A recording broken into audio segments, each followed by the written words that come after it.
Hi, students. Let's talk about week 4 and the comparative research essay. You have already been doing some work on this research. So you, at this point, will be focusing on how two articles, two or more authors, depending on how many authors are credited with the two articles you selected, how they are similar yet different. The same topic that you've been using all semester is still the topic that we're using for this paper.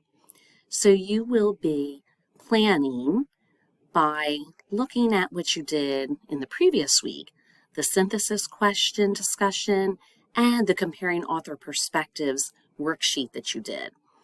So you will be looking at how different authors have different ideas and perspectives and opinions and different evidence. Whenever you do an assignment, and especially an assignment that's worth a lot, in this case 200 points, you should review the rubric so that you know how it is you will be graded on this assignment.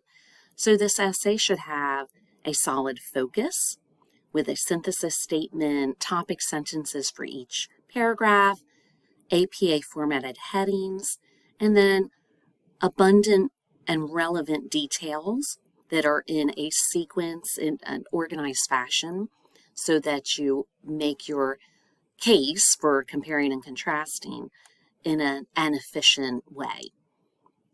The paper should be well developed, so it should be 4 to 6 pages with an introduction, body paragraphs, and then a conclusion. Your paper should be clear with effective style and coherence. So in that case, you should be focused on transitions and how you make connections between sentences and between paragraphs. You will be using 2 sources for this paper. So you want to make effective use of those sources by quoting and paraphrasing using the C-set format in which you, for each paragraph, you make a claim, set up the evidence, which will be a quote or a paraphrase, and then provide that evidence from the text, and then tie it all together. And then, of course, you will be expected to do some editing and revising using good grammar, and you should be focused on APA formatting. So with this paper, paying attention to the rubric should help you do especially well. The rubric, as well as this revision checklist, are both ways that you can be certain you have done what it is you need to do to get your points across. There are other assignments within the D2L week 4 folder. So you will want to go to content, week 4, and be sure that you have read through these materials. Drafting decisions,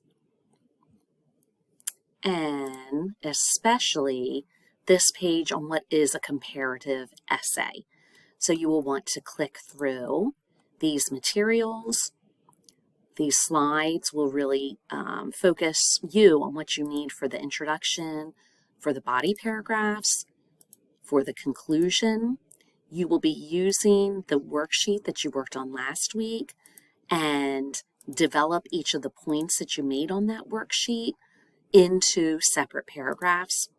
And then, of course, we have a sample paper for you so that you can see at a glance what a paper should look like in APA format. You will want to have a title page and a references page.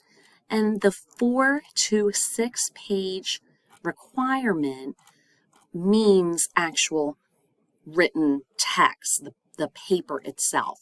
So we do not count the title page, nor do we count the references page in that 4 to 6 page paper, requirement rather. So what I usually do is I look at the number of pages. So in this case, we have 7 pieces of paper. and I would subtract 2 from that. So that tells me right off the bat that this paper at least has a little bit of text on page 5, since 7 minus 2 is 5, and that way I can tell very quickly that it falls within that 4 to 6 page requirement. If you have any questions, get in touch with your instructor. And I would also say that you want to review your instructor's feedback on the work that you did last week, since that was your planning. So the discussion board and the worksheet are absolutely vital in making sure that you have what you need to get this comparative research essay done. Best of luck to you.